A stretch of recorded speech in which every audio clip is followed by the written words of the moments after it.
Hello जी, स्वागत है आपका एक नए फ्रेश व्लॉग में। अभी मैं हूँ नारायणा में और अब हम जा रहे हैं ट्रायम्फ के सर्विस सेंटर। अपनी दिलजीत का आज कुछ काम कराना है, कुछ काम नहीं, छोटे छोटे कई काम कराने हैं। एक तो यार इसकी वाइब्रेशन काफ़ी आ रही है, फुट पैक पे हल्का हल्का बस हैंडल पे भी फील होने लग गया है। दूसरा भाई इसका ये हॉर्न नहीं बज रहा है, पता नहीं हॉर्न ख़राब है, रिले ख़राब है या ये स्विच ख़राब है। एक इसका जो 15 टूथ जो स्प्रॉकेट फ्रंट वाला है उसे मैं चेंज कराना चाहता हूँ, और एक जो फ्रंट के डिस्क पैड है वो सेंटर्ड में आज फाइनली वो दिन आ गया जब इसके इंस्टॉल करा लूँगा। तो ये सब यार 15 महीने और 21,000 किलोमीटर मैंने दिलजीत को चला लिया है, अपनी प्यारी स्क्रैम्बलर को चला लिया है। उसके बाद जाके मैं ये 2 अपग्रेडेशन करा रहा हूँ, परफॉर्मेंस अपग्रेडेशन है बेसिकली ये दोनों चीज़ें। और ये सब मैं 15 महीने बाद जाके क्यों करा रहा हूँ, क्योंकि मैंने ये सब बोला तो अपने पुराने ब्लॉग्स में भी है, लेकिन अब जाके मैं क्यों करा रहा हूँ इसका मैं रीज़न आपको देता हूँ सर्विस सेंटर पहुँच के। तो आ गए हैं ट्रायम्फ के सर्विस सेंटर में, और क्यों मैं यार 15 महीने बाद ये 2 अपग्रेड करा रहा हूँ, जबकि बहुत सारे लोग बाइक लेते ये दोनों चीज़ें चेंज करा ले। देखो इसका सिंपल सा लॉजिक यही है। इससे पहले जो मैं बाइक राइड कर रहा था वो थी हिमालयन 410 सीसी, जो पुराना BS3 वर्जन था 2017 में जो मैंने खरीदी थी, जो फर्स्ट लोड वाली बाइक थी वो मैं राइड कर रहा था। तो जब उसके बाद मैंने इस पर शिफ्ट किया तो पावर मेरे को भाई बहुत ज़्यादा एडिक्वेट लग रही थी लॉन्ग राइड हाईवे सिटी के लिए। ब्रेकिंग भी बहुत ज़्यादा अच्छी थी हिमालयन से कंपेयर करें तो। लेकिन यार देखो ग्रेजुअली धीरे धीरे ना आपका जो है वो ऊपर बढ़ता रहता है नीड्स एंड रिक्वायरमेंट का। आपको फिर अगला परफॉर्मेंस चाहिए, उससे थोड़ा और बेटर चाहिए, उससे थोड़ा और बेटर चाहिए। तो कहीं ना कहीं मेरे को ऐसा फील हुआ कच्छ वाली राइड पे स्पेसिफिकली, क्योंकि वहाँ पे राजस्थान और गुजरात के हाईवेज इतने खुले थे और इतना मतलब आप वहाँ पे क्रूज़ कंट्रोल भी अगर आपकी बाइक में होता तो बहुत मज़ा आता। तो वहाँ पे यार मुझे ऐसा फील हुआ कि कहीं ना कहीं 120-130 की जो स्पीड है वो थोड़ा नॉर्मलाइज हो जाए इस बाइक के लिए। तो बहुत सारी वीडियोज़ मैंने देखी, बहुत सारे लोगों से भी बात की जो लोग 15 स्प्रॉकेट वाला जो फ्रंट स्प्रॉकेट है वो यूज़ करें। उन्होंने बोला बहुत ज़्यादा काम हो जाएगी, थोड़ा रिलैक्सिंग हो जाएगा भैया 110, 120, 130 की जो स्पीड है 15 स्प्रॉकेट वाला टीथ डलवाने के बाद। और जब उतनी स्पीड पे हम लोग बाइक चलाते हैं तो यार जो ऑर्गेनिक डिस्क ब्रेक है ना वो मतलब आपको कॉन्फिडेंस उतना अच्छा नहीं देते हैं। फ्रेंकली स्पीकिंग मैंने रविंदर की भी बाइक राइड की थी और पहले भी मैंने बाइक राइड की है। जो सिंटर्ड ब्रेक पैड है ना यार वो एक्चुअली बहुत ज़्यादा फंक्शनल है। मैं सोच रहा था कि 2700-2800 रुपये के डिस्क पैड क्यों खर्च करने हैं, मतलब कि जब चल रहा है काम 300-400 रुपये वाले से चेंज कराता रहूँ 4-5 हज़ार किलोमीटर पे तो चल रहा था। और ब्रेकिंग का भी मेरे को बहुत ज़्यादा ऐसा कुछ नहीं लग रहा था। लेकिन यस, मैं हाई स्पीड पे अगर जाऊँगा, ज़्यादा राइड करूँगा, क्रूज़ करूँगा तो मेरे को उतना ही कंट्रोल भी बाइक पे ज़्यादा बेटर चाहिए। तो ये दोनों चीज़ें हैं। हॉर्न मेरी बाइक का नहीं बज रहा है, हॉर्न की रिले ख़राब है तो रिले आसपास मिली नहीं है। और स्प्रॉकेट फ्रंट स्प्रॉकेट यहाँ पे अवेलेबल नहीं था। जो मेरी बात हुई थी स्टोर मैनेजर से मीत मल्होत्रा जी से, उन्होंने बोला था अवेलेबल है, लेकिन उन्होंने कुछ और सोच लिया। उन्होंने पूरा स्प्रॉकेट सोच लिया, नहीं पूरा चेन सेट सोच लिया, लेकिन मुझे चाहिए था सिर्फ फ्रंट स्प्रॉकेट। तो वो भाग के पीछे KTM का सर्विस सेंटर है पास में ही, कीर्ति नगर बग्गालिंग, वहाँ से ले आया हूँ 270 रुपये का। उसका डब्बा यहाँ पड़ा है, लेकिन स्प्रॉकेट मैं दे आया हूँ। ये 270 रुपये का ये वाला पार्ट है, पता नहीं 250 KTM का है या 390 KTM का है। तो ये मैंने दे दिया, अभी वो लोग खोल रहे हैं। और एयर फिल्टर भी शायद वो चेक करेंगे, क्योंकि 5000 किलोमीटर चल चुकी है। 16000 किलोमीटर पे लद्दाख से आने के बाद मैंने चेंज कराया था, जिसमें 3000 किलोमीटर की तो यही राइड थी, कच्छ वाली, रन ऑफ कच्छ और जैसलमेर वाली। और उससे पहले मैंने अमृतसर भी किया था। तो चलो अंदर चल के देखते हैं क्या क्या चल रहा है भाई। ये खोल रहे हैं अभी यहाँ का चेन स्प्रॉकेट, और डिस्क पैड आगे लग चुके हैं अपने नए। डिस्क पैड की जो कॉस्टिंग है वो ये रैपर है उसका, है ना, ये है 2777 का डिस्क पैड लग गए हैं। पुराने वाले डिस्क पैड यहीं पड़े हुए थे, ये रहे।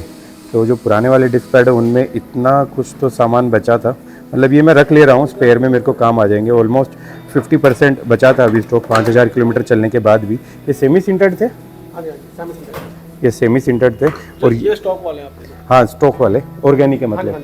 और ये है भैया 15 टीथ का 15 जेड जो स्प्रॉकेट मिला है। ये देखो ये वाला अभी इंस्टॉल होगा इसमें, उसके बाद देखेंगे दिलजीत की कैसे परफॉर्मेंस आती है। अभी हालत बहुत बुरी है, ड्राई वॉश भी करेंगे यहाँ पे। और एयर फिल्टर भी चेंज कर दिया, पुराना एयर फिल्टर कुछ ऐसी हालत है। ये रहा भाई पुराना एयर फिल्टर। तो ये खुल गया है स्प्रॉकेट। ये है 14 जेड, इस पर कहीं तो लिखा होगा, ये लिखा हुआ है इस पर 14 जेड, और ये 15 जेड है ना। तो अब ये जाएगा अंदर। इसकी हालत तो नहीं है, ठीक है, क्योंकि अभी डलवाया था ये। तो उसमें इसमें बस यही फ़र्क है, उसमें साइडों में 2 होल भी थे यहाँ पे छोटे छोटे, उनका कोई यूज़ नहीं है, वो KTM या डोमिनार में यूज़ होते हैं शायद, 2 नट लगते हैं और इसमें सिर्फ अंदर ये बीच वाला मेन जो होल है इसी का यूज़ होता है बस। ये लग गया है फ्रंट स्प्रॉकेट और गुरप्रीत भाई अब एडजस्टमेंट कर रहे हैं। और इससे मुझे अब ये भी देखना है कि बाइक में जो इंजन ब्रेकिंग जो किक इन करता था बहुत जल्दी और बहुत इजीली, तो वो भी थोड़ा कम हो जाए तो ज़्यादा बेटर है, क्योंकि इंजन ब्रेकिंग मुझे धीरे धीरे थोड़ा ज़्यादा इरिटेट करने लगा। शुरू में इतना नहीं करता था, लेकिन जब हाई स्पीड पे चलते हैं ना और हल्का सा रेस का लीवर कम करते हैं तो इंजन जो ब्रेकिंग है वो किक इन करता है, तो यार वो एकदम स्पीड को नीचे ले आता है, जो कि बहुत ज़्यादा जल्दी स्पीड को नीचे ले आता है, जो कि कहीं ना कहीं अब मेरे को थोड़ा इरिटेट करने लगा है। तो देखता हूँ कि 15 टीथ लगवाने से उस पर भी कुछ फ़र्क पड़ता है या नहीं। साथ ही साथ पीछे वाले डिस्क पैड भी खुलवा दिए मैंने, रेगमार मरवा रहा हूँ। इनमें तो काफ़ी माल है यार, क्योंकि ये पता नहीं घिसते ही नहीं है और कुछ काम भी नहीं करते हैं कुछ ज़्यादा। एक काम कराने आओ कई सारे काम हो जाते हैं। एयर फिल्टर भी चेंज करा लिए और काफ़ी सारे काम छोटे मोटे, पूरी चेसिस के नट बोल्ट सारे टाइट करा लिए हैं। और दिलजीत चली गई अभी वॉशिंग पे नहाने धोने, मैं भी ऊपर जाके हैंड वॉश कर लेता हूँ। और नए नए जो कलर्स आए हैं, T400 मैंने देखी नहीं है अभी तक, स्क्रैम्बलर या क्या स्पीड T4 जो आई है जिसमें थोड़ा पावर कम है, वो जाके एक बार ऊपर देखता हूँ। और थोड़े दूसरे कलर जो आए हैं, वाइट कलर स्क्रैम्बलर का, वो मैंने रियल वर्ल्ड में नहीं देखा, वो भी जाके चेकआउट करते हैं और आपको भी दिखाते हैं। मस्त लग रहा है यार वाइट कलर, सीरियसली बहुत प्यारा लग रहा है। अगर ये पहले आया होता ना तो मैं इसे ही लेता। और शोरूम में जब भी अंदर घुसते हैं ना तो नई बाइक की जो स्मेल है, नई बाइक्स की जो भी प्रोडक्ट है यार, वो ऐसा दिल कर रहा है फिर से कुछ नया ले ले, लेकिन अभी के लिए नहीं, अभी रुकना है, अभी वेट करना है, कुछ अच्छा आएगा तब नया लेंगे। और इधर खड़े हैं स्पीड 400 और T400 के नए कलर, बहुत प्यारे हैं, बहुत सुंदर लग रहे हैं, एक लाइन में लगे हुए हैं। रास्ते में मुझे दिखा भाई मैड डॉग की जो नई लाइट्स आई है, मैं आपको दिखाता हूँ। ये 2 नई लाइट्स आई है, मैड डॉग लाइकन और मैड डॉग रेज। दिलजीत तो चमक गई है भाई, बिल्कुल दिल खुश हो जाता है जब दिलजीत चमक जाती है। वाह एकदम बिंदास झकास। अरे यार विंडस्क्रीन थोड़ी गंदी है, कोई नहीं, इतना तो मैं कर लूँगा। जो ख़राब था ना अपना रिले, उसको यहाँ पे वैसे ही टेपिंग कर दिया ताकि मैं रिले लगवाऊंगा तब, क्योंकि रिले इनके पास है नहीं और बाहर भी मुझे मालूम नहीं आसपास, जहाँ से पहले करवाया था हैप्पी पाजी के पास, वहीं से लगवा लेंगे। अब देखते हैं स्प्रॉकेट का क्या परफॉर्मेंस है ना। और जल्दी एक लॉन्ग राइड भी मारेंगे वृंदावन की, उस पर पता चलेगा। बाकी तो सीट गीली हो गई होगी तो यार पैंट भी गीली होगी अब मेरी। चलो ठीक है, बाय यार।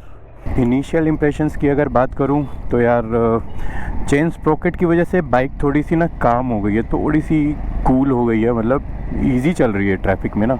और इंजन ब्रेकिंग काफ़ी हद तक कम हो गई है यार, मैं बोलूँगा जितनी भी इंजन ब्रेकिंग मैं फील करता था 30-40 पे, जैसे ही मैं क्लच रेस का जो है थ्रोटल छोड़ता था, जैसे ही वो एकदम से झटका लेती थी और स्पीड कम हो जाती थी बाइक की। लेकिन भाई इंजन ब्रेकिंग में तो बहुत फ़र्क पड़ा है। डिस्क पैड की जहाँ तक बात है, फ्रंट वाले जो सिंटर्ड मैंने लगवाए हैं उनकी बाइट तो अभी फ्रैंकली स्पीकिंग बिल्कुल भी पता नहीं लग रही है, क्योंकि 3-4 किलोमीटर ही दूर आया हूँ मैं सर्विस सेंटर से, और बाइक अभी वॉश हुई है तो वो डिस्क पैड और वो डिस्क भी गीली होगी थोड़ी सी, तो इस वजह से अभी उसकी बाइट का मेरे को कुछ मतलब अभी फ़र्क नहीं पता लग रहा है। और 3-4-5 किलोमीटर के बाद शायद उसकी बाइट का पता लगेगा।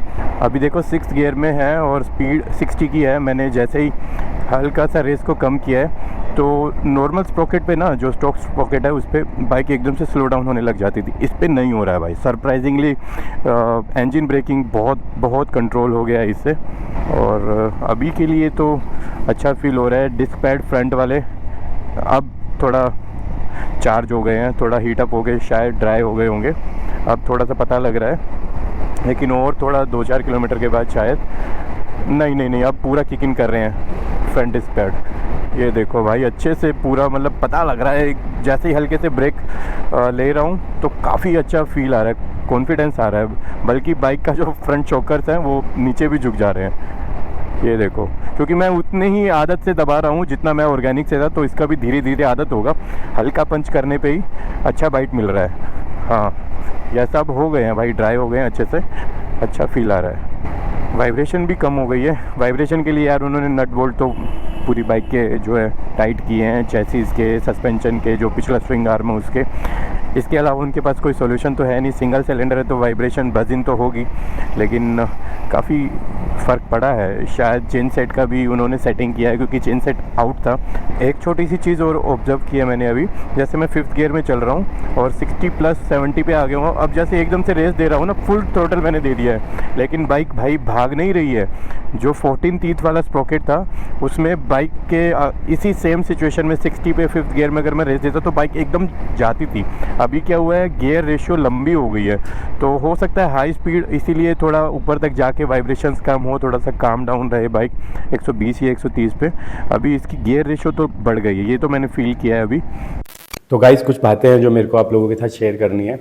वो ये कि देखो, ट्रायम के किसी भी सर्विस सेंटर में मुझे मालूम नहीं है वो लोग एग्री करेंगे स्प्रॉकेट को चेंज करने के लिए या नहीं करेंगे, क्योंकि इन लोगों ने जब मैं चेन सेट चेंज करा रहा था तब भी मुझे मना कर दिया था। बोले नहीं सर, आपकी वारंटी वॉइड हो जाएगी, ऐसा हो जाएगा, वैसा हो जाएगा।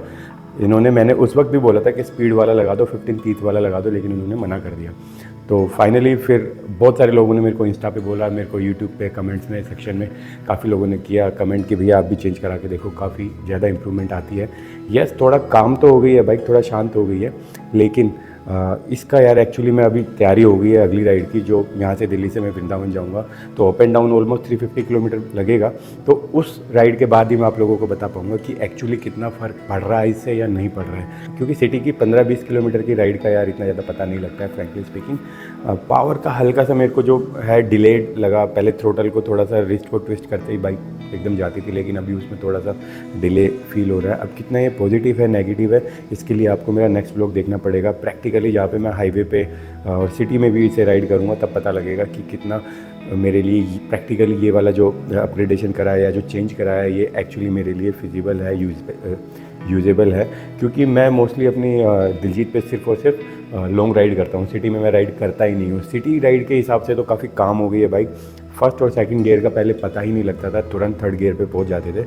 अब फर्स्ट और सेकंड गियर में थोड़ा पता लगता है, और गियर की जो रेशियो है वो हल्का सा लंबा हो गई है। अब आप सेकंड गियर में भी थोड़ा रिस्ट को ट्विस्ट करते हैं, थोड़ा रेस देते हैं, टोटल रिस्पॉन्स थोड़ा लंबे समय तक हायर आरपीएम तक जा रहा है। इसी तरह थर्ड गियर में भी ज़्यादा आरपीएम तक जा रहा है। अब देखना है हाईवे पे किस तरह का रिस्पॉन्स इससे मिलता है, इसके लिए आपको मेरा नेक्स्ट व्लॉग देखना होगा। तो ये सब चीज़ों का उन्होंने मुझ पर जो चार्जेस लगाए हैं, 800-900 रुपये चार्जेस लगाए, मैं फ़ोटो डाल दे रहा हूँ। और उसके अलावा जो है मेरा टोटल जो बिल आया है 4100 समथिंग का आया है, जो कि रिजनेबल है, जिसमें से 3000 रुपये तो सिर्फ फ्रंट डिस्पैड के हैं, बाकी सब चीज़ों का अलग से है। इसमें एयर फिल्टर भी हो गया, washing chain cleaning, chain adjustment और ये फ्रंट स्प्रॉकेट भी लग गया, और 270 रुपये का ये मैंने बाहर से खरीदा। आई होप आप लोगों को आज का व्लॉग पसंद आया होगा। अगर पसंद आया है तो प्लीज़ चैनल को सब्सक्राइब, वीडियो को लाइक कर देना, और अगला व्लॉग मिस मत करना, जिसमें एक्चुअली पता लगेगा ये स्प्रॉकेट कामयाब है या नहीं।